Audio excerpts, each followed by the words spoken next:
It was a historic day today at Queen's Park. For the first time in the history of the Ontario legislature, a member of Provincial Parliament was allowed to pose a question in a language other than English or French. Take a listen.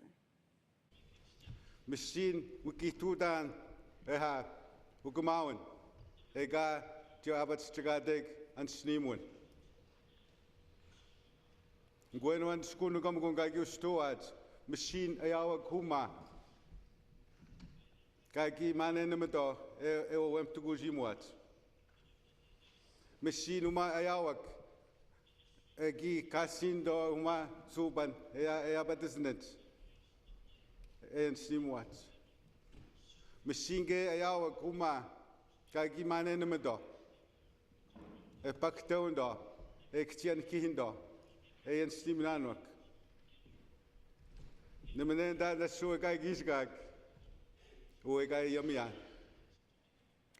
MPP Sol Mamakwa spoke Oji-Cree for 10 minutes in the House this morning, speaking on the treatment of Indigenous people at residential schools. Mamakwa is also urging other legislatures across Canada and in Ottawa to allow Indigenous languages be spoken in the chambers. Okay, we're joined now by MPP Sol Mamakwa, along with his brother Jonathon. Thank you both for being here with us on such an important day. Thank you for having us. I want to start with that clip you heard here. First of all, you told me that this is the first time you've heard it play back. Yes. How does it feel hearing? You know, again, like it's the first time I've heard this clip, and you know, like it's I cannot believe that I actually said those words in my language. And what I said in there talks about how governments, disciplined students, Indigenous students that went to Indian residential schools or Indian day schools, you know, where they use soap to clean out their mouths because they spoke their language. I spoke about how they were hit, how they were made to work as punishment, and I don't define it in there, but you know, they made us work in -40 weather cutting wood as punishment. So those are some of the stuff I was saying, and then what I mean by that is I cannot believe I said that, but yeah, and what I mean by that is I actually spoke in my language, and because at the beginning, when I started speaking my language, I felt I was breaking rules, but I wasn't. Yeah. So it took me about 30 seconds to get out of that thought. That it's okay now. Yeah, that it's okay. Finally okay. Yeah. And you made that happen. And listen, you've been sitting in the legislature, you mentioned during this 10-minute speech for 6 years now. What led to this special moment here today, and why now? I think, you know, over the past couple of months, I was just sitting with I was at doing the speech with, for a reception, and I spoke my language, and I translated for myself, but Calandra was listening, and I made sure that he knew, and then the day after, he came to me and confronted me that said that I can actually speak the language. And we had a back and forth. I said, no, I can't. And then one of his staff came to me, and both of them came when Paul Calandra came with his staff and told me that in fact that he was wrong and I was right. Oh. So that's when they decided that they'll make the standing order change. And you had your family present there, and let me just say the gallery was just packed with people. You heard the cheers at every moment of your speech here. Your brother Jonathon was also there. Jonathon, how proud are you of this moment, and what was it like for you? I was extremely proud, and I felt that it was time. It was time for that change. And I think those who went through not being able to speak their language would feel the tremendous, I think, relief, I guess, in a way that, okay, here we go. Here's a start. And so I think those ones that weren't allowed to speak, I think it's a tremendous feeling, and even me, as a young teenager, I didn't know any better. Just being told that, okay, you can't speak your language. I didn't know any better until later on, that when I realized, when my parents realized that I had lost a bit of my language, my own language, just the simple things that I couldn't remember what they were called in my own language. So those kind of things, it worked. Like, it worked what it was designed to do. So so it was a relief, and it's a decent thing to do. Yeah, a decent thing. That's all we want. Yeah. To be given some decency.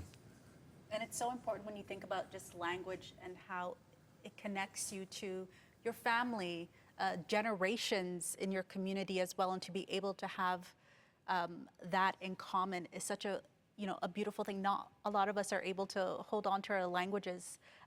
So what you said right there, I think so many people understand that.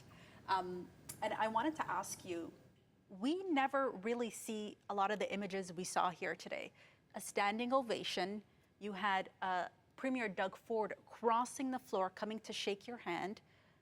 What was it like for you to have all of that come together and to have that support, if I can use that word, if you felt you had that support? Like that, what you saw, what you heard, like for me, was not for show. It was the real thing that we were trying to do. When you have your mom on her 79th birthday there, and everybody sang happy birthday, which they didn't know their name, Yeah. but that's all right. We'll play that as well, by the way. But then I guess the second piece for me was the being able to speak, and the third piece is Doug Ford committing to that facility. Yeah, and we're seeing this moment right here with your fellow MPPs standing in your support and cheering you on. I want to ask you also about someone else who we heard, but perhaps we didn't see today, and that is the translator. Tell us a little bit about him. His name is Angus. Angus Chapman is a good translator. He speaks the same language as I do, and he's from Kitchener-Mekisip, Indianoak, Big Trout Lake, and he's very prolific and naming, turning English words into something that somebody can understand that doesn't understand it. So, or vice versa, going from Oji-Cree to English, he can describe. He can go translate both ways. So he's a very effective translator. So I had recommended some names to the broadcasting people. So those are one of the names, and I did speak to him about it first before I released his name, and so that was very awesome. And like KI, Big Trout Lake, is a place where Treaty Number 9 was signed in 1929. So that has some significance as well. Did he speak to you about what this meant for him? We never got to connect. We haven't connected since. Like I know he was here last week. I know he was here earlier this week, and I saw him in the hallways of Queens Park. But we haven't chatted yet, so I'll reach out to him soon. I'm absolutely curious to know, just because just hearing his voice there as well, seeing everybody there in the gallery was so powerful, and including your mom. As we mentioned, this came on a special day, her 79th birthday. You're both able to hear the clip that we're about to play, so I want you to listen here.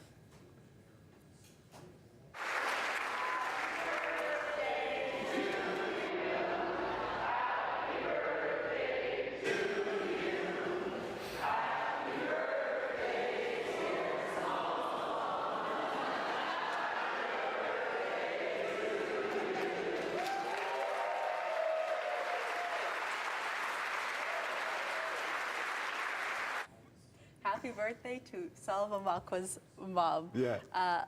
How does she feel? You talk about the fact that she's the reason you're able to speak your language today. I talked about, he used to, our parents our dad and our mom used to take us out on the land and go camping, you know, a couple months at a time. And you spent spring out there, and that's where you learned the identity of who we were, the history of the names of the creeks, bays, rivers, and islands, everything, right? And that's where you learn the names of the animals and you know, all that. Like, so the language is our identity. The language is who we are, and the language comes from the land. So that's why language is important. And I think you know, what happened today is you know, that language is reconciliation. You know, and that's even though it's just a small piece of you know, changing the standing orders. But in actual fact, it's a bigger thing. So I don't know if you have anything to. Yeah, Jonathon, I was going to ask you. You know, MPP Mamakwa mentioned your mother, your father, elders in the community. Were you with your mom while the speech was being made? Yes, I was sitting beside her. What was her reaction like? Yeah, with her medical condition, like I think she got a sense of what was going on there, and she was happy. Like, she was happy. Every now and then I would explain to her what was being said and what was going on, and she was quite happy, and getting to meet some of the MPPs who came forward to greet her. So she was quite happy with her son. Yeah. Yeah. And what was it like for you to watch your mother watch your brother? I could only think of my dad, because he was the voice, I guess, in a way, of our family, and Mom was behind the scenes. She was behind us, quietly helping us along. So I wish that my dad would have seen this, because he would have been so happy to see that. And he never really pushed us to go here or there, but he encouraged us that, okay, we need to do something, like to work for the people, our people, and of course he also would also give us a call every now and then just to say, okay, I'm happy for you guys, where you guys are. Yeah. And that's that. Yeah. He never really pushed us. It just... Let you be. Yeah. Let you be. Yeah. Take your family day on, or take your family to work day on a historic day. Yeah. What a beautiful moment for all of you, and what a beautiful moment you've created for so many folks here. MPP Sol Mamakwa, Jonathon, thank you so much both for being with us here today on this historic day at Queen's Park. Thank you. Thank you for having us. Thanks.